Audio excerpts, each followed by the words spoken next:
Welcome, everybody, to Loud and Proud Orlando. My name is Luis Carlos Pineda. I'm here. We're live Monday, April 4th, 8:35 p.m. Thank you so much to everybody that's online right now, live on our podcast. This is Loud and Proud Orlando. We'll talk about everything about Orlando City, Orlando Pride, OCB. So before we start, I want to thank the 10 people that are online right now. Thank you so much. And I want to encourage everybody to check us out on our social media networks. We are on Twitter at LPO_podcast. We're live also on Facebook and on our YouTube channel right now. Click on the notification bell for all notifications. Tough pair of defeats. The Pride eliminated from the NWSL Challenge Cup. Marta's injury. And then on the side of Orlando City, you had a tough defeat at home. 4-2. Great goal from Pato, and he's in top shape. And then you have Joao Moutinho that played probably one of his best games with an Orlando City jersey. Kudos to him. He had a hell of a game last Saturday. Unfortunately, Orlando played a tremendous first half. Everybody wanted to see those link-ups between the wings, between the mid. And unfortunately, Antonio Carlos' injury came about, right? As we'll talk about it in a little bit, right? It's a hamstring injury. And that seemed to kind of shock the team, in my opinion. It kind of seemed that mentally, and it happens in soccer. It happens in football. It happens in soccer. It's an important part of the group. It's an important player. I will consider him like a co-captain, in my opinion too, just like Mauricio. A guy that's already been here in Orlando for a long time, already knows everybody. And it kind of shook him, right? And then the back leg underperformed. LAFC has players that you don't want to leave on the 1v1. And Galese couldn't do anything. And he had 4 goals against, unfortunately, right? We'll analyze everything, the lineups, what happened, all of that and more. Then we'll talk about Chicago and what's coming up next. And the title of the show today is called Comeback Kid. And why? Because Orlando, throughout, since its inception, since USL days, has always been the comeback kid. When you think that Orlando is done and Everybody's yapping their mouth saying that Orlando it's done for the season, and they're posting garbage on Facebook and on other social media outlets. Orlando players prove you wrong time and time again, because no one wants to put on and play the sport to lose. They want to go ahead and play the game and win. Unfortunately, it was a tough defeat at home. And next is Chicago, and we'll analyze that. We'll talk about the great momentum of OCB as well. I mean, they're playing a level that it's unreal, and I think there's a lot of hopes for this franchise with OCB. And then we'll talk about the pride. Dave, how are you, my friend? Welcome. Yes, thank you, Luis, and happy Monday to everybody. Don't call it a comeback. I've been here for years. That's what LL Cool J said. And I think Pato was rocking that on the way to the stadium. Beautiful football. Unfortunately, the result did not go our way.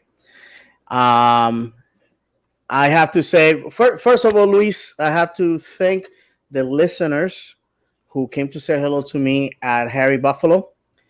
This past Saturday, I was there to meet my good friend Kevin Reese from Orlando City, UK, who, alongside with his wife, is visiting Orlando for these two games.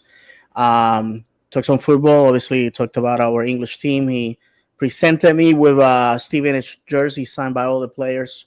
Unexpected gift. So, Kevin, thank you again. And I know you're watching.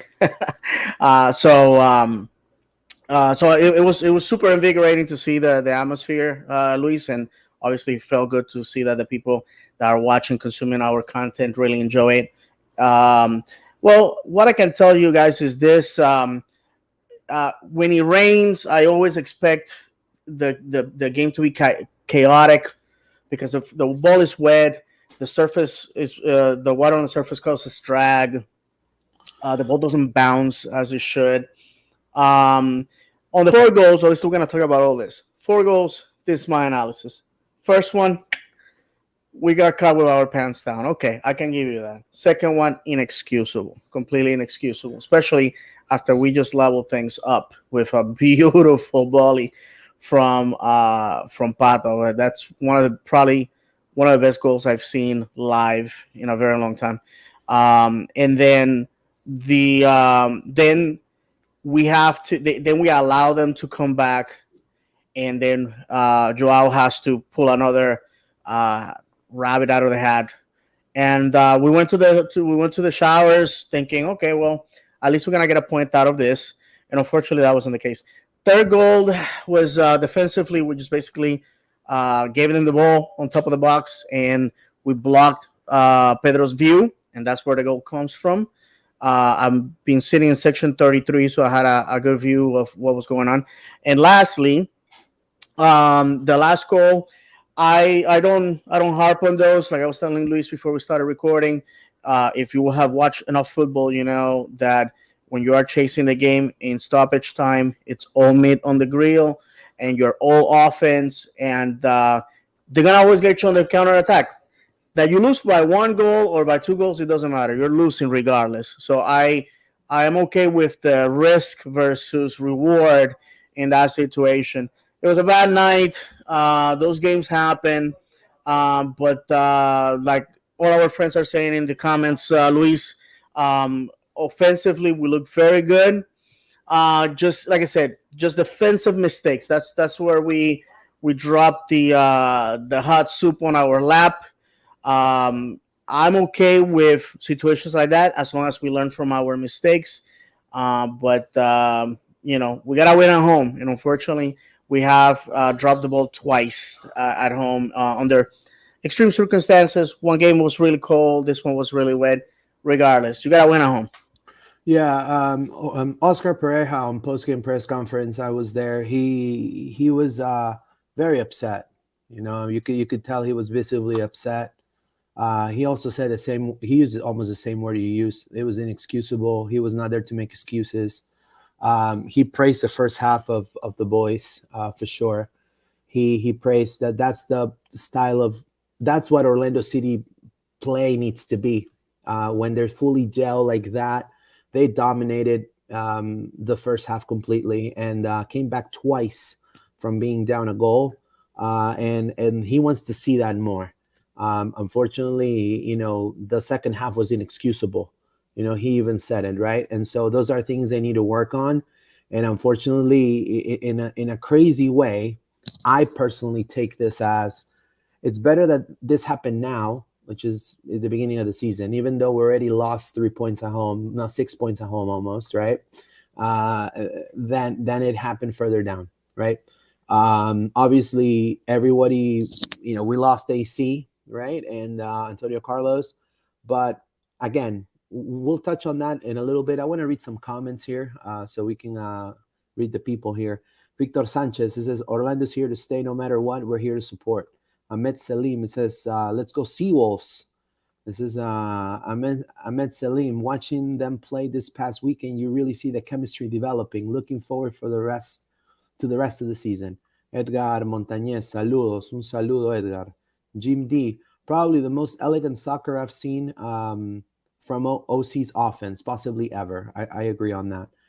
Victor Sanchez, Antonio Carlos, 4 to 6 months. That's not confirmed, and that's another thing. We'll touch on that in a little bit. Jim D, ATL got rocked with injuries. Can't help but think the refs are not keeping the matches under control. So this is such a great point because, again, in the post-game press conference, Joan Moutinho was there, right? And he said, I asked him a question about, there were 19 fouls LAFC committed. I was there at the game, and they were resulting to make the play dirty. This was completely obvious. You may want to analyze the stats and how many passes do they make? And the attacking third. No, you may want to overanalyze garbage like that, right? But the point being is clear. They came here with making the play dirty. They wanted to make the play dirty, and that's what they did. What Rodriguez did to AC wasn't it was there's no reason for him my friend. there was no reason for him to do that, and he didn't even get a yellow card. So those are the type of things pro referees are doing this. I don't know why. It's just kind of weird that it's with the bigger markets, right? All I'm trying to say is it's a tough loss, 4 goals. We gotta turn the page, do better for sure. Orlando needs to do better. That second half is inexcusable, but LAFC was not the dominant team in my opinion. They were not the flashy black and gold Hollywood, squad. No, they were Just got not. lucky. They were I'm not. gonna say. Hollingshead was garbage, in my opinion. When Sifo came in too, he came in to beat up our players, essentially, play extremely physical for no reason. And Moutinho said it. He said, I wish the ref would have given out more cards. And we'll play that in a minute. But let's keep reading some comments here. Go ahead. Yeah, go ahead. It says here, Daniel Phillips, I'm proud of the way the boys played. The attack is starting to click. We're proving we can go ahead with some of the most dangerous teams in the league. I do agree. Go ahead, Dave. No, I was going to say the foul against Antonio Carlos happens on the 18th minute. And then the same guy on the 24th scores a goal. I mean, if you want to correlate that, I think one of the things that I have always said is that in each year of Orlando City, we always have that one player that just wins the hearts and minds of the fans by what they do on the pitch. And it doesn't necessarily have to be a fantastic player. It's just they're good at what they do in that particular time and space in the club. A lot of people will laugh at this, but Adrian Winter, in his time here, he was big because of that. In the USL era, you had Luke Bowden. Yeah, we had in particular time frames, we had those players. Antonio Carlos not only is he good now, he is probably one of the best CBs that we've had in this club, one of the best players that we've had. The guy just goes out there and plays as if he was born and raised in Orlando. So to lose him on a back pass to our keeper, where he wasn't even a offensive threat at all, this guy just basically taps him in the knee, loses his control, lands the wrong way, and we may have, we're gonna lose him for some time. We don't know yet. Obviously, it hasn't been confirmed. But and he doesn't even get a yellow for that. It to me is outrageous. The fouls were completely dirty. And just so you know, out of all the 19 fouls that Luis mentioned, they only got 5 yellows. We got Right. one, and it was Right. for Cesar Araujo talking back. Right. It is something to take into consideration because, I mean, from LAFC, the two people I would say played a hell of a game was Eli Sanchez. To me, was the best in that team. Um, Latif Blessings in the second half. He was very influential, trying to recoup that ball on that right wing. And Brian Rodriguez. But Brian Rodriguez did it in a way that the first half he was just going boom, boom, boom, boom. And he found even more space when AC was out. And how did he do that? Ruan couldn't finish the back and forth. He couldn't finish the wing. So he would go into the attack and he couldn't come back in time, leaving a space right in the back line, making it easy for LA to exploit that empty space. Unfortunately, sometimes it happens. AC is so good at what he does, he covers mistakes of other people in that back line because he's the general of that back line. You would think Pedro is the general in the back line. He's the keeper. He's the commanding voice. Hey, stand here on a set piece, you know, stay right here on the set piece, on the corner kick here and there. But Antonio Carlos, he's been the link on the Mhm. Cuban chain, right? On the Cuban link chain. He's been like that link with the whole four guys that we have right there in the back And line. Luis Antonio has field awareness, and he can forecast when before things happen. And that's not me making it up. I mean, the numbers and the stats continue to prove that point. Whatever we're paying him is not enough. Taylor Twellman, who's a man that has been short on compliments for our club, always says that Antonio Carlos and Robin Jansen are the center back combo that should be in the All Star game. Those guys are that good, but Antonio Carlos is. I see Antonio Carlos' future once he hangs the boots for good as a manager because what he does, Yeah. if when you're live and you hear him, I said in the lower bowl very close to the pitch, when you hear him talk, he whatever he does allows us to be more fluid and more relaxed in the back. Losing him definitely was a disaster. My personal opinion, the second goal that we gave up was what basically unraveled everything. It was such a bad option. When you see it at home, you see that Juan had so many choices. He could have sent it to the baseline for a goal kick. He could have, I'm sorry, for a corner. He could have sent it to the side for a throw in. He could have booted it up in the air. He could have done a lot of things. Heading it out to your keeper to the far post when he's already on the near post, it was a boneheaded decision and it cost us dear. Right. And unfortunately it happens, right, in the sport, right? Not everybody's perfect. I mean, I Mhm. wish I could be, a Power Ranger, right? And be perfect and do magical things. Unfortunately, it doesn't work that way. But one thing that I take is this man that it's right here in this picture today. What a game he played. I mean, you're talking about again Oscar Pereja and his staff and him too, and his work ethic, and trying to still have plenty of gas in the tank if he keeps playing at this level. I mean, what nutmeg he made to Janela. I mean, Janela is still dreaming about Pato right now. on that nutmeg that he did, that play. That's a Mhm. city, that's a Europe level play, right? And we saw it right there at Explorer Stadium.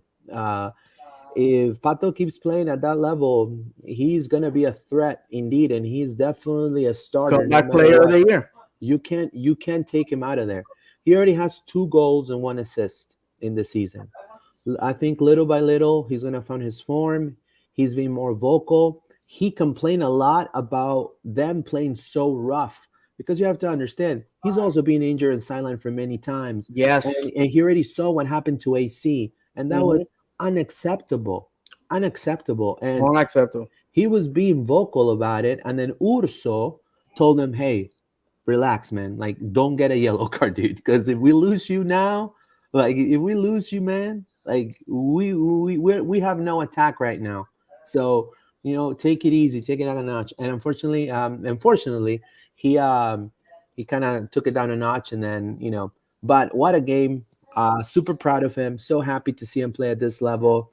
I think this is the a reivindication of his career for sure. Mhm. And Oscar is known for doing that. He did it with Nani, and he could be doing the same thing with him. So, so happy for that, and that's another positive in my opinion. And then let's talk about this gentleman right here, Rodrigo Schlegel. Right? What were your thoughts when he came in 7 for AC? What were your Well, absolutely, Luis. And I think Rodrigo is. I mean, after all, he's a product of Racing in Argentina, so he's coming with a high pedigree. He got to play in the first division in Argentina, which is a very demanding league. Rodrigo has proven to us that, again, just like AC, he plays like this matters. I mean, the man has a tattoo of the date when we were in the playoffs and he did his goalkeeping uh, save? amazing, yeah, amazing save. So as a center back, which that's what he is, although a lot of people would like to have him as a goalkeeper. Um, he is somebody that still needs to improve in a couple of things. Obviously, that improves with gameplay, but you gotta think he's playing with Antonio Carlos, Robin Jansen. He's picking up pointers. He has to in practice play against those guys, play with those guys.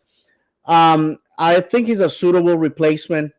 The options are to put Antonio Carlos in the injured list for end of the season, and then go out and get a guy that doesn't have a team because then the window's closed, my friends. So who are we gonna get? What value are we gonna get from a player that it's without a club? The chances are that we're not gonna get the best. Looking at OCB this past weekend, I don't want to get ahead of ourselves here, but we have in our team right now guys that can be serviceable.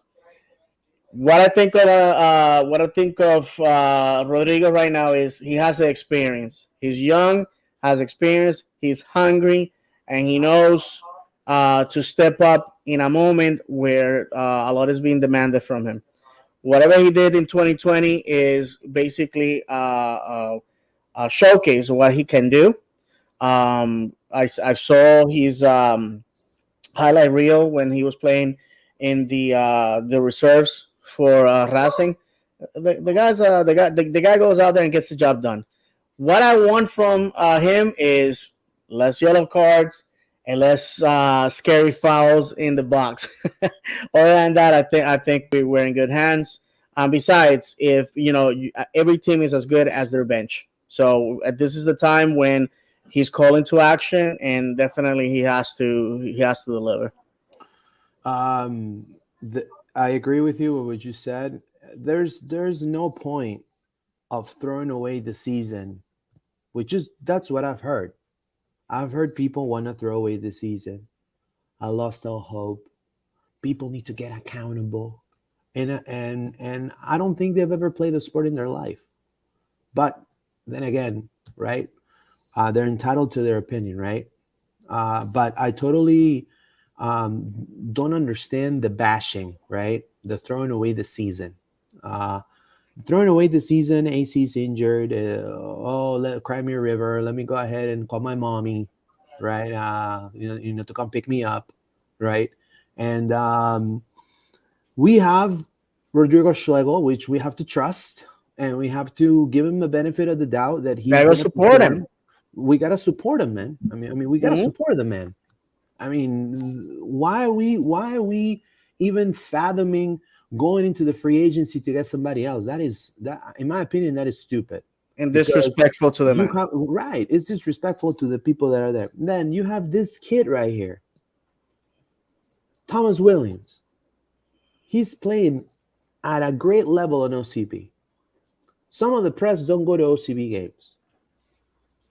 I've been to OCB games. I'm gonna be going to every OCB game, as many as I can, because the way these kids are playing, it's unbelievable. I will highly suggest you guys go and watch a couple games of OCB. Absolutely, sure, do it. This weekend they were superb, man. If you're an Orlando fan, you gotta go support them for sure. And Thomas Williams and Alex Freeman and Wilfredo Rivera played a phenomenal game. And Hackenberg in the first half as well. So there are options. Javier Otero saved had two PK saves. No, a very important PK save too. Absolutely. And so there is players. It's just, and these are players that Oscar already knows. Do you think Oscar doesn't know who Thomas Williams is or how he can play? So I think it's time. I think we need to rely and be a club that relies to its its B squad and go tap in on that. He's a phenomenal player. He's a phenomenal kid. He's fit. He's young. He's full of energy. He plays at a very high level, and I have full faith. Now, if he goes down and Rodrigo goes down, then I will suggest go tap in free agency, see what you can find a body. But I don't think right now we need to go and jump to find a body or even suggest that Orlando is going to be throwing away the season completely. Oh, I'm throwing away the season. No. Right? And Luis, I met Thomas's family at the stadium. Met dad, uncle, mom, grandma, the cousins, the whole family. Awesome people, local people too, from Titusville. You can tell the quality of this young man by the family where he's coming from. His dad, these are people that really put in effort to make his dreams come true. Thomas is a local kid. Thomas is an Orlando City fan first and foremost, and he's so talented at his age. And like I said, like Luis has been saying, in years past, we had a very poor starting 11, very abysmally poor bench, and OCB couldn't be counted on. Those days are gone, my friends. Those days are gone. The same people that are screaming that the season's over support a massive club overseas, and when that massive club has an injury, they just go and plug somebody from the academy, plug somebody from the reserves, and they don't lose sleep over it. So we have to, we're a club now. We actually are a club. We have an academy. I've been there. If you're an Orlando City fan and you're just going to the games, the first team games, you're doing it wrong. We gotta support the pyramid. I've been to the academy. I've been to OCB games. I've been to the training facility. I go to Orlando City games. That's why it's important on the 24th, my friends, on the doubleheader. After we are done with Orlando City, let's stay and support the boys at OCB that are going to be playing in the main at Exploria. So, and with this conclude, so we can move forward.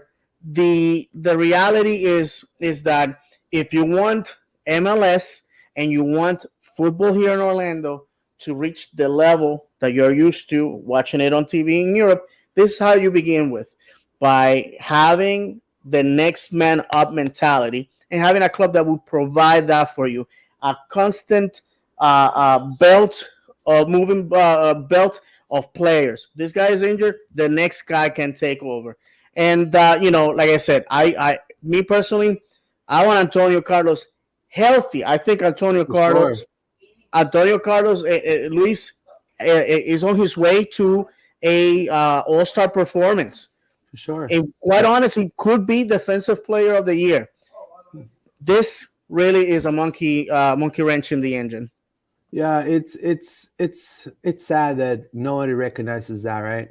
He's one of the best center backs in the league, in my opinion. Probably one of the at least top five, top five in the league for sure, right there and then with everybody else. And one thing about Antonio Carlos that I praise is his work ethic, right? He had this whole visa issue, and within that whole time that he stayed in Brazil, he trained his butt off. I mean, you have to understand, he trained his butt off. That's why you couldn't see an underperformance from Antonio Carlos the past few games until the injury, because he trained, he worked during his off season. He just didn't. I mean, he went to see his family, but he worked. He did his job, right? Because he wants to make sure that he's the better version of himself for all the fans, for everybody that plays their season ticket, for everybody that right now saying that Ruan needs to leave Orlando, because I've read that too. That Ruan can cross a ball for the likes of him, which is to me despicable, because I want to see you sprint like Ruan.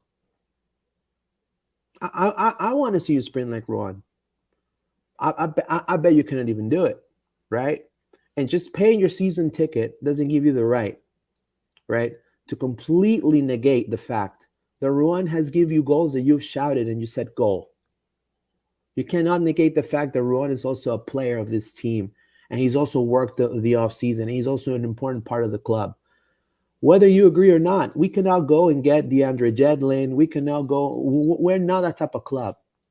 If y'all want to be a club that wants to kind of mirrors what's happening down south, which is a cluster, I was going to say something else, a cluster F, right?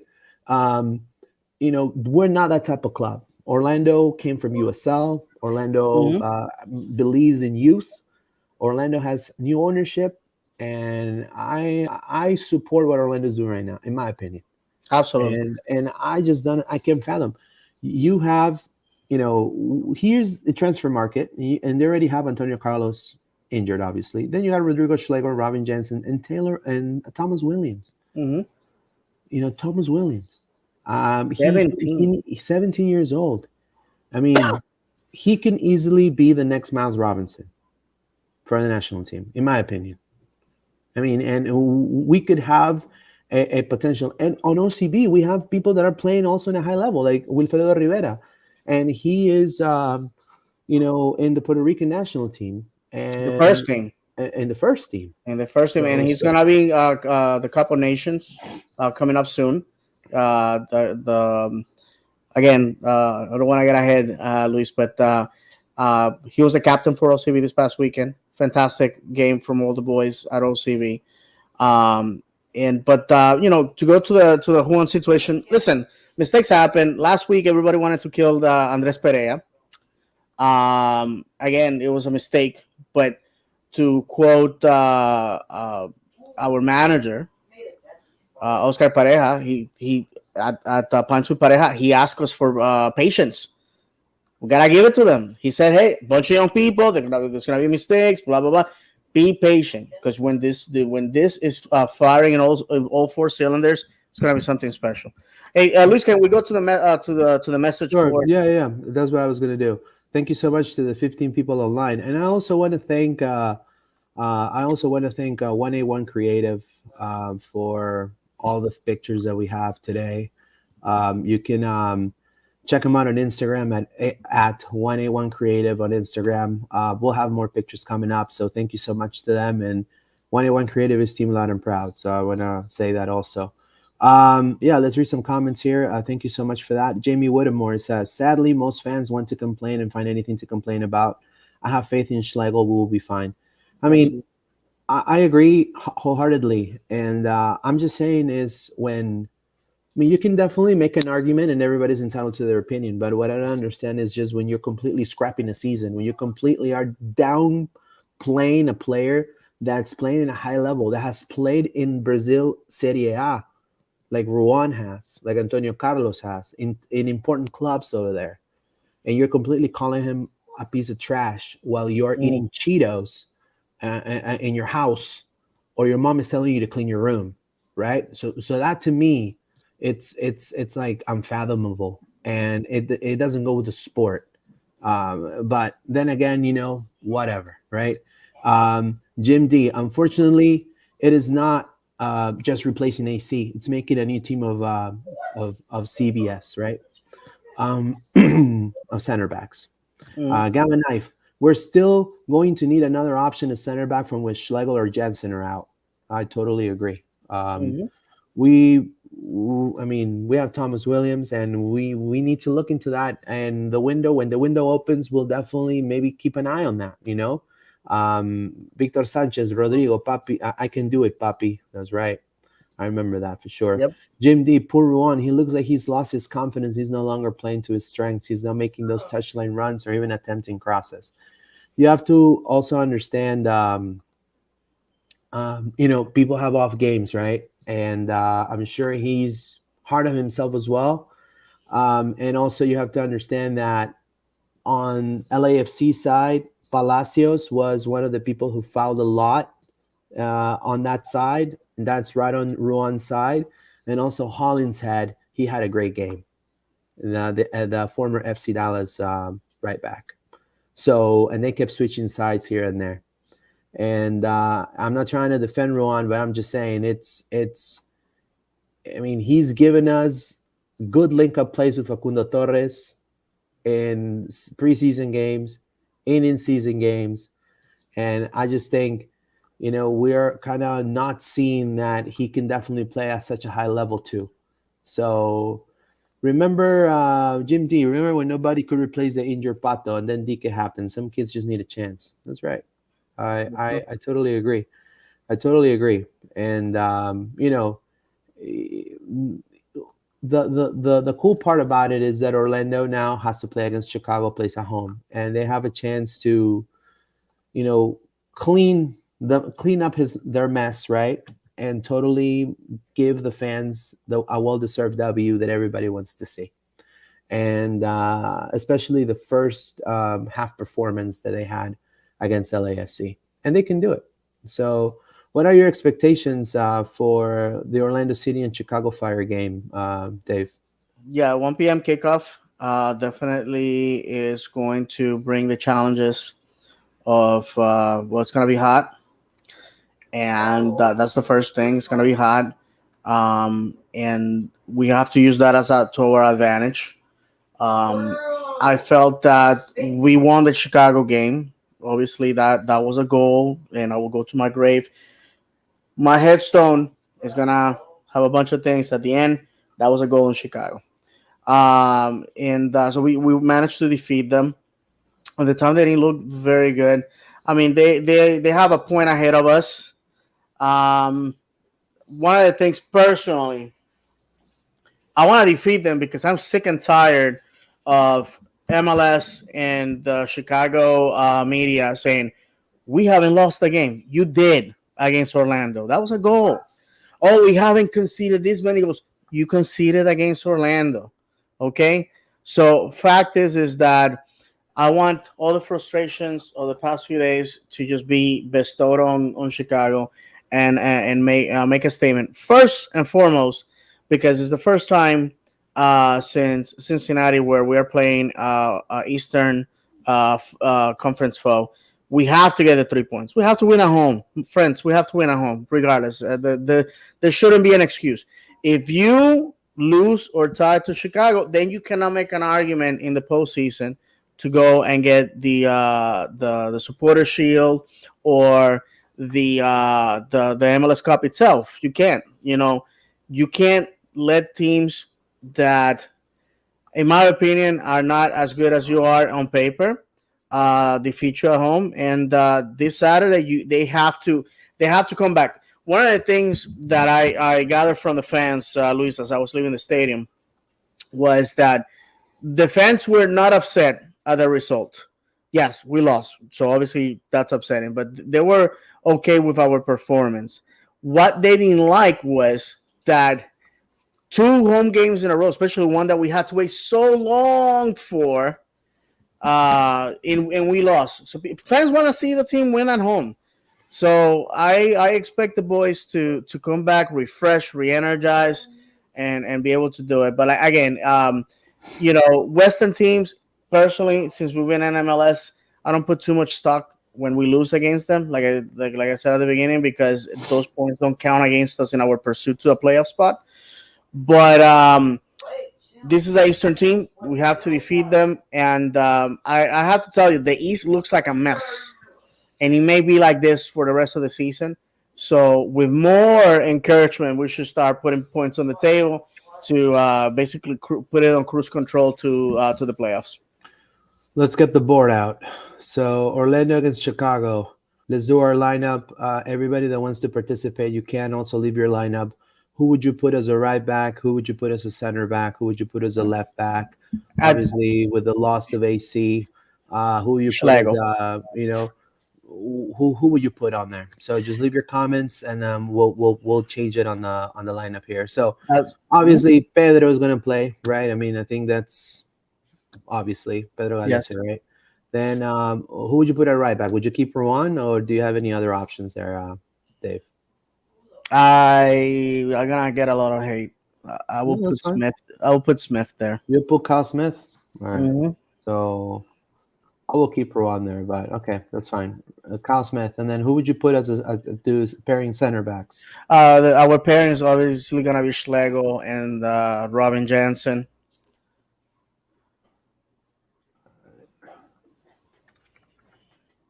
And our left back obviously has to be Joao Moutinho, who's proven that he can score and that he can go all 90.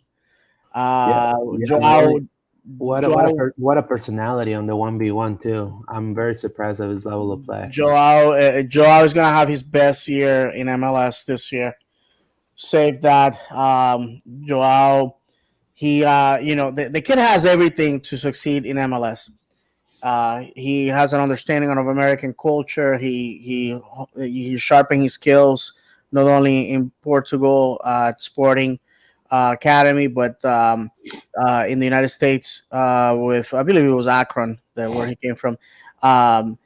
He's trilingual. He speaks everybody's language practically in the team. Yeah, he speaks Spanish very well. Yeah, I was completely flawless. So he speaks the main languages on the team. He can communicate with all his fellow Lions.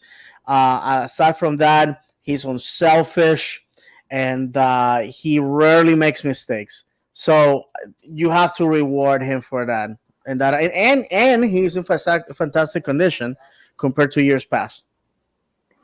So who will you put it as a 6? Sebas Mendes, because I believe, and don't quote me, I think suspended, right? Because I think Araujo had four yellow cards, so he could still play. I think, in my opinion. But okay. So but what would you put? It's your starting 11, and then I'll put mine. You know what? If that's it's a great question.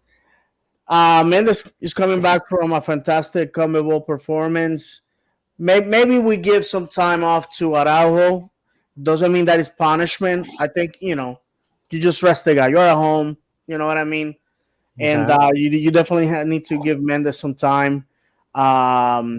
Because one of the things that we said before the season started, and one of the things that Oscar Pareja wanted to do was that he doesn't want to basically rag all the players playing in and out, because obviously injuries are going to happen, exhaustion, whatever. So we also have to give time to people on the bench. And, Sebas Mendes is a starter in any team you put him. So you have Mendes, and then who do you put next to Mendes? Urso? Yeah. Okay. Was it a brutal Junior Urso. All right, there you go. And then wings. Who you put on the right wing and the left wing? I mean, how much self-explanatory? Obviously, Facu Torres. Um, Again, another player that just coming back from Comebol, firing in all five cylinders. Um, I know he was a little jet lagged, as was Pedro Galese and Sebas Mendez, because my understanding is those guys arrived uh, Thursday going into Friday, middle of the night, and those dudes were at training 4 hours later. So kudos to them. But you're a little jet lag, you're a little tired, you need some sleep. So, but Facu Torres did a fantastic job. Um, I would like to see. The combo of Pato and Kara again. Um, and I'm going to say who was playing on the wing there. Obviously Mauricio Pereira. So yeah, right there as the 10. And who's gonna be your 9? Kara. Yeah, Kara. I think one of the things that I know is because this is the other Facebook cry session of the week. Let's go into this into the latest complaint. When is he gonna score goals? Okay, I give you that. He's a classic number 9, like he said, and he hasn't scored goals. What I can tell you he has done, had the goal stood in Chicago, that would have been an assist. Obviously, he had an assist, unselfish assist in the LA Galaxy. Yeah.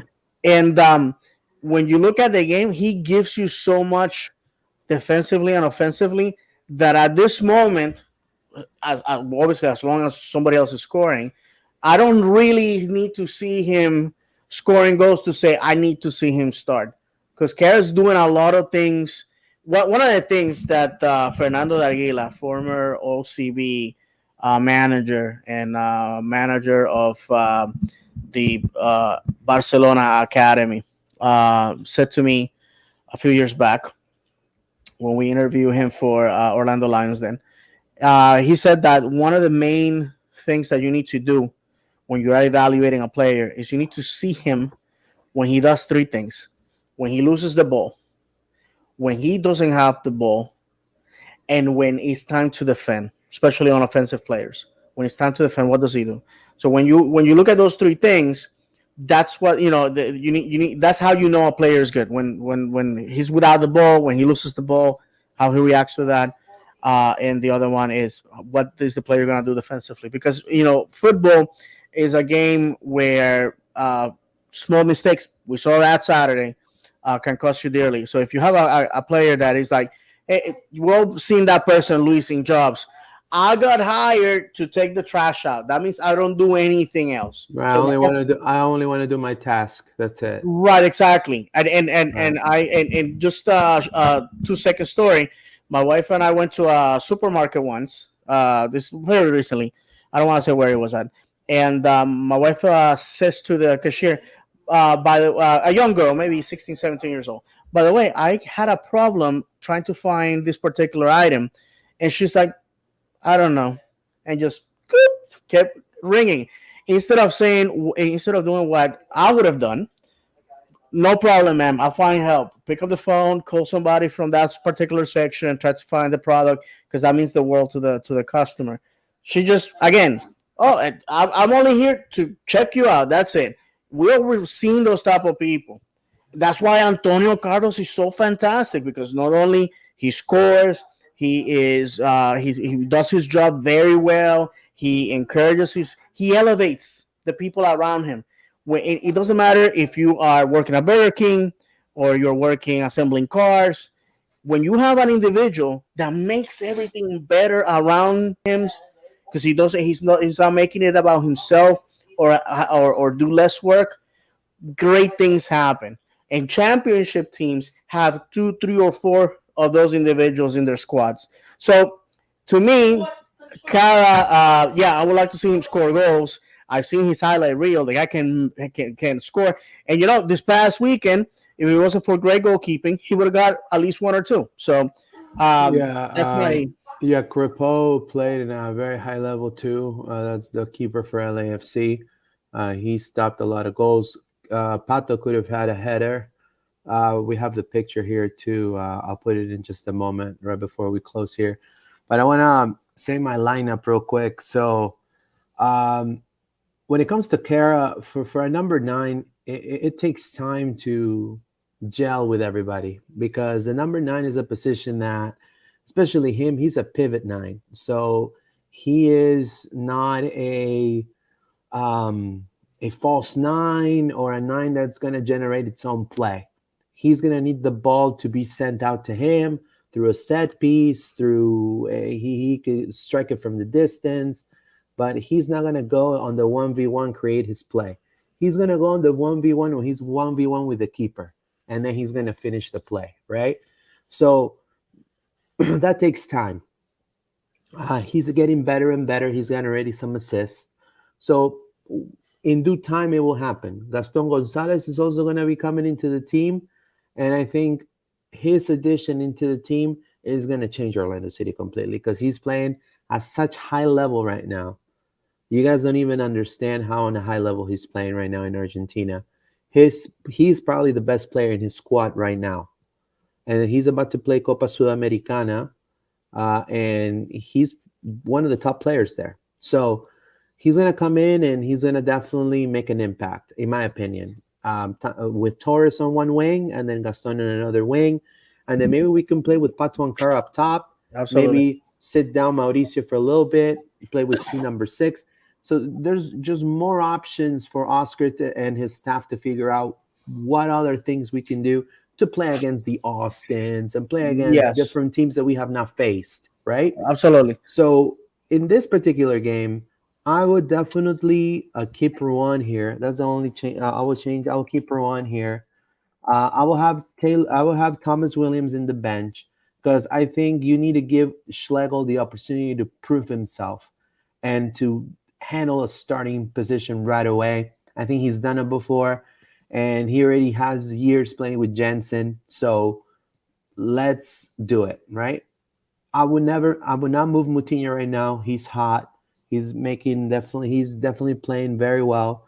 I agree with Araujo. I think we could sit him down this game. I think Urso and Mendez would be my pairing right here, and Pereira, Pato, Torres, and Kara. I think this would be my only change. And why Ruan? Because I think this game he's probably gonna see what everybody has said online, and he's gonna bust it. He's gonna be the road runner, and which is that's what people want to see, right? And so I see, and plus on that wing you got Pato and Ruan, and Pato's been playing a phenomenal game. I wouldn't take him out of the starting lineup at all. And Luis, a quick thing about Gaston Gonzalez, because I see it on the comments, and so a lot of people have been asking about him. I'm gonna be reaching out to Nachito Sanchez, obviously our source there in Rosario, sorry, in Santa Fe, to find out what's going on. As far as we all know, it's a done deal. Like you guys remember, I asked Oscar Pareja personally. He said yes, he's coming, because there's again the Facebook tinfoil hat squad is already saying that he's not coming, that we haven't heard from him, that the deal fell apart. And this is the type of people that keep my blood pressure up, so that's why I stay away from those places. But Gaston, this past weekend, phenomenal. This kid, I'm telling you, the fans still holding on to hopes that it all goes away and they get to keep him. Um, all I gotta say is when that man arrives here, we may, cue the Eye of the Tiger music at the stadium.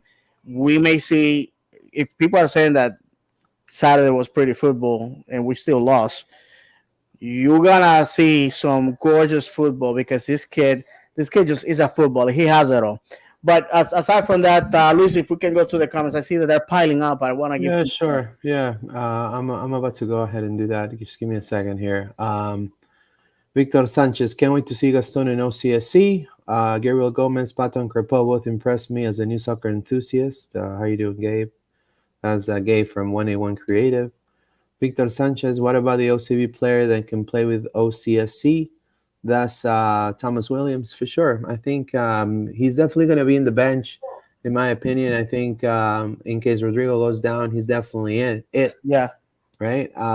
Jim D, once Gaston gets here, Kara will turn into a scoring machine. I believe that. Yeah, I think our prowess on the wings is going to be hard to contain because I see Gaston Gonzalez as a more physical player than Facundo Torres. Facundo Torres has that silky touch, class, yeah. passing prowess, great vision. Gaston Gonzalez is like He's a brute. He's a muscle. yeah, he's massive. Like his arms, he's just gonna go like this to people in fast speed, and they're not gonna be able to stop him on Can the you find a 1v1. picture, Luis? Because I think a lot of people have heard of him, but I don't think anybody has seen him. Some Yeah. people maybe have not seen him, and This is he's Daniel Phillips. Kara's first touch is buttery smooth. absolutely, Right. absolutely. Jamie Whittemore, add Smith, Schlegel, and Mendez. Keep the rest the same. Araujo with his yellow sits. Carlos out due to injury. I do agree on that. I mean, Smith, Kyle, he's been practicing with the team a lot, but I did feel in the second half of that game when he came in, there wasn't enough punch as usually we see Kyle Smith have. And the reason is because of his lack of minutes. So hopefully this is an opportunity for Kyle to have more minutes. And a Kyle Smith with minutes, hell yeah for me, 100%. Phenomenal player. And so hopefully that happens, Jamie. I think hopefully to give him some minutes, and I think he'll be able to start blending again more and have that Kyle Smith that we had the past 3 seasons. Yeah, So, absolutely. it says here, Jim D. Joao needs to pull a water boy and picture every opponent is LAFC. Kid plays anger when he plays LA. No, it's true. He scored in his team twice already. Yeah. Right. So this is Waffles Inc. How you doing, sir? Thomas Williams should be on the bench as Robin and Rodrigo start. I agree. Jamie Whittemore, high of 71 on Saturday as of today. That's gonna be beautiful. Oh, I'm gonna have to bring my jacket because the press. yeah, surprised. So I'm surprised because last time we had that early kickoff was Blazing Saddles. So that's right. So let's put a. You see, you guys wanted to put a picture of Gaston Gonzalez, right? yeah. So while you do that, Luis, I gotta tell you guys because now we can move a little bit to OCV. I was planning on going. I'm not gonna say unfortunately because my wife is within hearing distance, but my 16th wedding anniversary fell around the days. I really needed to spend some time with the mother of my children, my companion, my wife, my good friend, and so going to the game would have been ill advised. And if you've been married for over 10 years, you understand that part. There's Gaston, and I think OCB played beautifully. Moises Tablante. Well, before we go on that, since we have the picture there, this is the guy that we're getting. This guy is everything. Like we love Robin Jensen for his physicality, his hold up play. We look up to Teshwa Kindele for his hold up play, his flexibility outside the area. This kid has that, and I think he's going to revolutionize our attack. And this guy, people complain about LAFC fouling us. The game that I saw against, I think it was River Plate. This guy, short of hitting him with a baseball bat, I don't know what else they were throwing at him, and he just kept going at him. So this is the type of player that we're getting, and I'm super excited. give you guys preview when it's all said and done, and we know he's on his way here. We're gonna have Nachito Sanchez with us, so we can ask so you guys can ask him all the questions you want, and we can talk about this fantastic player. Yeah, and then let's switch to OCB and Pride. Definitely, and then we'll see Pato's goal and all that good stuff too. Right before we leave, I want to thank everybody that's online. More than 15 people live, so thank you so much for that. Give me one moment and pull up. So I was at Osceola County Stadium. Gorgeous day, as you can see the clouds. It looks like they're made out of paint or something, but it does how beautiful it was. Let me first say this kid right here, Moises Tablante. What a player. I think great talent. Very good on being very, very physical on the 1v1 So if you have a left back or a right back coming to him, trying to take the ball away from him, he doesn't stop. He's trailing back or pass it back to the 6. No, he goes forward. And that's one thing. And he loves to link up in a 4-2-3-1, right? He likes to link up with the number 10. In this case was Wilfredo Rivera, right? Because Jacqueline was the 9, right? So, he scored. He's also scored the winning penalty. So, phenomenal game. And he had some words, that they've practiced in the post-press conference. Thank you to Orlando City Communications. He said they've practiced penalties because, as you know, in OCB and in MLS's Next Pro, the U.S. The U.S. Soccer, MLS, is trying to have either winners or losers. There's no ties. So when the game ends in a tie, they go into a penalty shootout. And then the team gets a certain number of points awarded to them for winning. It's a point for the traditional tie. And if you win the shootout, you get an extra point. So they get 2 points. So right now Orlando City has 5 points, right?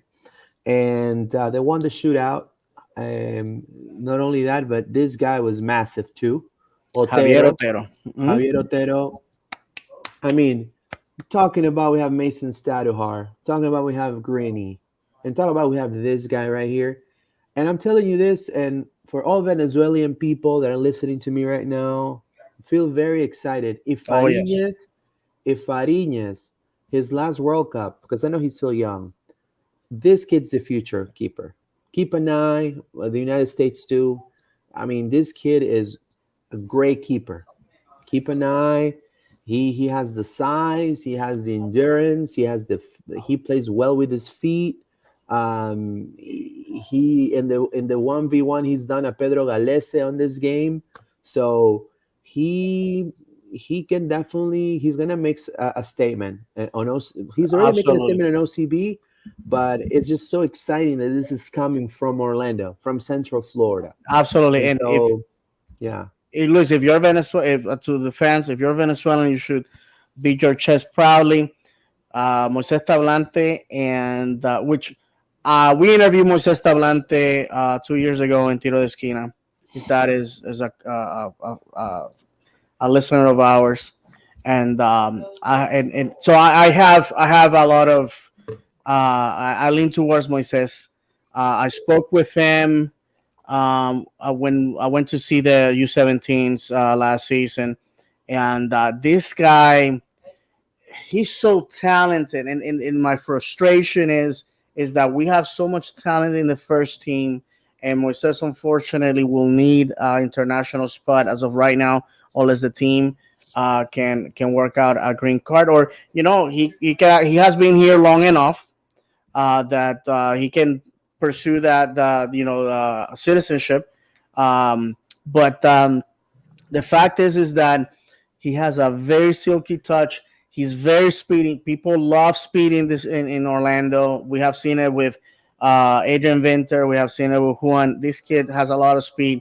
He has a great communication with his partners. Obviously, he has been playing with Wilfredo Rivera for a while, so they understand each other. Right. Jack Lynn, by the way, Luis, by the way, Jack Lynn is a scoring machine. Jacqueline is a player that I'm very very excited about as our future number 9, and also the first goal was such a selfless act of Jacqueline understanding that the goalkeeper had overcommitted and that he had no shot, but Jose Estalante was wide open and he went ahead and tapped it Right. in.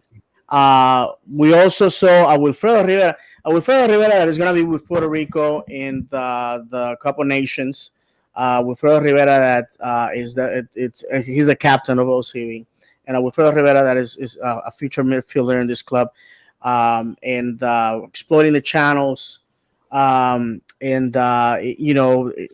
again, if you guys are not going to the games and you guys are not watching the games, you should, because those guys are not playing like a reserve team, and I'm making air quotes. They're playing like a professional team that is going out there. Yeah. And go ahead, Luis. And not only that, it was great to see Joey Dezart. He played as a six Yes. for that squad yesterday. He played as a six.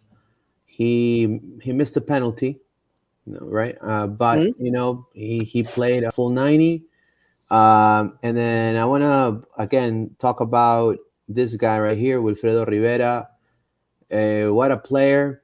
I think Puerto Rico needs to be feel proud of having him as his number 10 for his squad national team. Um, he's definitely going to have a chance in the first team, I'm sure. It's just that there's a lot of talent there, and we have a guy named Mauricio Pereira. But in the case that he goes down in injury, I don't see any doubt for him to be just going to the first team right away. I mean, the kid plays with no fear. He's very vocal. He plays physical too. So I mean, you got a guy. He had a guy that was twice his size, and the dude was holding him out with his arm like this.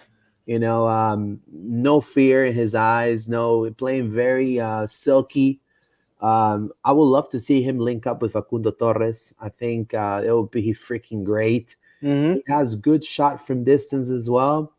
And another one that I'm gonna say again, this is a first. These are first team players too. They could go play for Orlando City.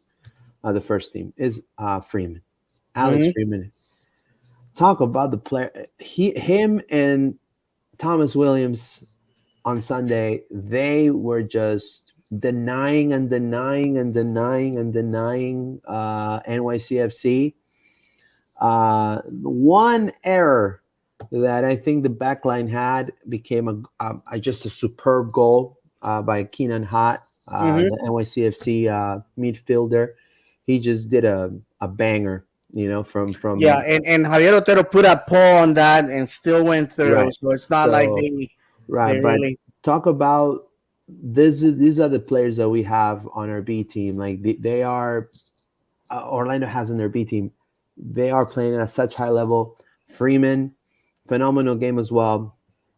If for any reason we need somebody at a right back or a left back, and for some reason in the first team somebody goes down with a knock, I think he would be a suitable replacement, and he'll play like it's any game. No fear in his eyes. This is the cool thing about OCB. They play with no fear in their eyes. I've seen youth in other countries, in Peru, for example, kids their age are shaking. They're shaking. They're like, oh my god, they're watching me. These kids play with no fear in their eyes. I'm talking about even Hackenberg, that is brand new in the team, Bokuzo as well. Like they play with no fear in their eyes, and that's something that you need to definitely Hmm. take note, because these are players that are going to transition into the first team. And And then Bakusa scored from the spot, and I mean he was superb. Because just to remind the fans, both teams had a goal in the game in the run of play and from the spot. So I mean, again, OCB fantastic game.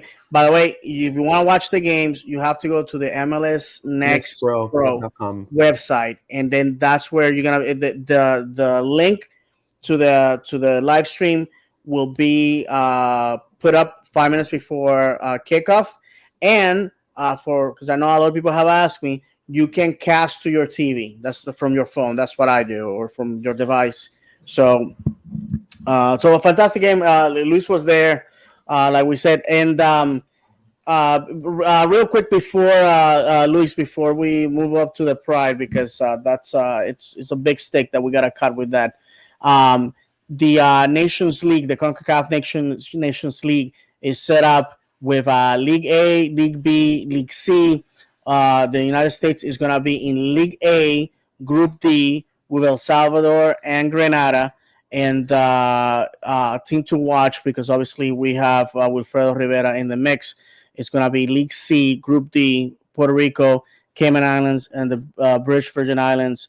Puerto Rico went through a really rough time with managers. Now they're back on track with a bunch of MLS players, a lot of Lions. By the way, there's like 4 guys from Orlando City from the Academy OCB first team, and they're making a comeback. So I see them coming out of a pod and a league that obviously it's just a little islands. So in their group, they should muscle their way out of there. But just wanted to mention that as far as international football. Luis, let's go to the ladies. Not a good time.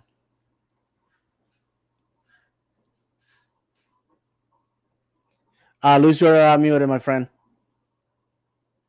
Sorry about that. My apologies. It is unfortunate to say, right, that unfortunately the Pride is eliminated of the NWSL playoffs. Well, NWSL Challenge Cup. My apologies. They lost 4-1 against Washington Spirit. Washington are the current NWSL champs. They only were able to attain 1 point. They played very solid defense. Washington also, with the loss of Marta, I think Coach Cromwell was trying to find out who's going to step up in that position, because Marta, in a way, was so influential because she was the captain. It's kind of like the same loss with AC, right? Even though AC is not the captain of the team, but he was such an important part of that squad. When you take him out, it kind of rattles your cage a little bit, right? So with the Pride, they're trying to find that playmaker, and somebody stepped up, and her name is Gunny John's daughter, the Iceland national, and she played. I know Orlando played, the Pride lost 4-1, but Gunny John's daughter played phenomenal. I mean, you're talking about hustle, trying to fight every single ball, playing with a lot of heart. I mean, she honestly was what Marta pretty much left, right? She filled out those shoes, and she had no problem filling up the shoes, to a point that Coach Cromwell asked her, hey, maybe you need to play as a 10. Maybe you need to be that link-up player. And so now the Pride is going to take this time to obviously regain strength. I'm going to take some time off and then think about the season ahead, right? There's several players that are, having good link-ups. Maggie Doherty Howard, Darian Jenkins, Sidney Leroux. The thing is finishing up the play, right? You're losing that 10, that behind the number 9 player that gives the passes for them to score. And I'm glad to see that, at least, even though there was a tough defeat, Gunny was able to pick up the team, score, and then give the Pride something to think about for the future, right? So it's promising for this squad. This squad is young. They're hungry. They're hungry for titles. They want to win. They come straight from college. Some of them, they're getting used to their first. Some of them is their first NWSL season, right?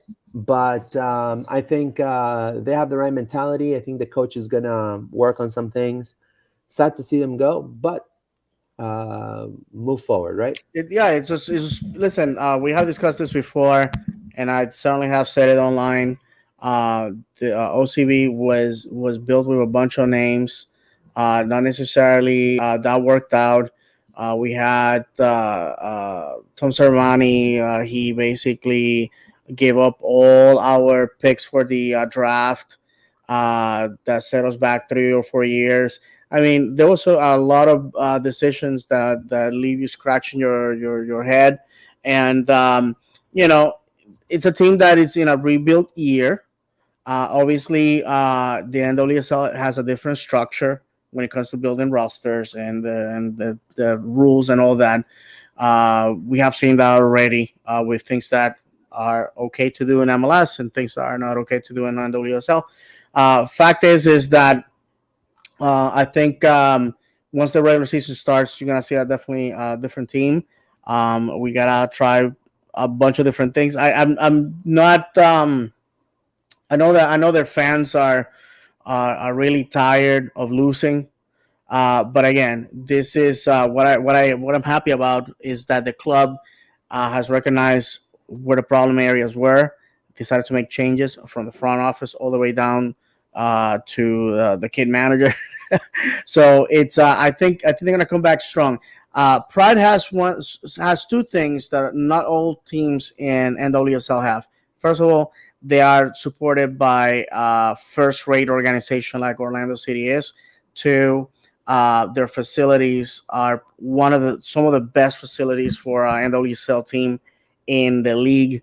They have their own training area. They don't have to share with nobody. They can stay as long as possible. Because in the past, for the guys that don't know, they had to share Lake Sylvan with Orlando City and OCB. So when their practice was over, guess what? You gotta go. You gotta go practice somewhere else, maybe a city park or something, because the next team has to use the facilities. And obviously, them being women, they have to, they have to be showered, dressed, get the heck out, because now the guys are gonna be taking over the dressing room. So I think the team showed what they can do. Unfortunately, that did not translate into goals. The other teams are solid. They had years together. So, in conclusion, to about the Pride, I think there's a lot of things that need to change. And again, to the fans, patience, because that's the only thing. Yeah. I mean, there's definitely something to work on that team. They're gonna. I think the attack, finishing the play needs to be something that needs to be worked on for sure. I know Coach Crumble, she's talked about it plenty of times. Now they're gonna have enough time to get ready for the season, and I have no doubt they're gonna definitely are hunger. I mean, they're hungry to win. So, and I think that's the best part. Just having that desire of winning, I think they're gonna win a couple games for sure. And again, it's a young squad, and they can surprise us in a year or next season too, and give what the fans want, which is the NWSL championship. So I have no doubt with Gunny, with Aaron, with a lot of the Michaela Clough that's playing on a enormous level. Washington, Darren Jenkins, Sydney, all of them, they're gonna carry this team around, and I have no doubt, but they're gonna definitely improve. Before we go, I want to first and foremost thank Orlando City Communications for their footage. I also want to go ahead and tell everybody to go ahead and subscribe to our channel. We are on Twitter at LPO_podcast. We're on Facebook Live as Loud and Proud Orlando. We're also on YouTube. Click on the notification bell for all notifications. And before we go, I want to go ahead and play the goals from both Moutinho and Pato, and then we'll close off the show. So let's go ahead and watch them, okay? Anything else you want to say before we close, David? Yes, absolutely. I was at the Stephen H podcast this past week.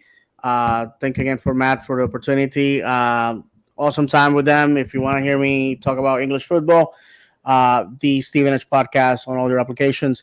Also, the legendary David on YouTube for the latest episode of my vlog. Tiro de Esquina podcast, the latest episode is still out. It's out, and Thursday we'll be recording the new one. And as always, I can be found at Florida_man76. All right. And before we play the actual video, I want to just give the info about Antonio Carlos real quick because I forgot about it, and I'm deeply sorry about that. And we were going to talk about it. We talked about who's going to fill in his shoes, but we didn't talk about his injury. So they are still. So the club. So there's two versions. There's the one from Wesh, was the guy from Wesh, that said, season-ending injury, 4 to 6 months, blah blah blah. And I was told the same info as Mike and Austin and everybody else. They're still doing exams to Antonio Carlos. They're still diagnosing him. They don't know yet the magnitude of the hamstring injury. They don't even know if it's season ending yet. They are still doing exams today. They're going to then see a doctor for a further evaluation, a diagnostic, and then a timeline. And then the club is going to release it to everybody in the public. So just hang on tight.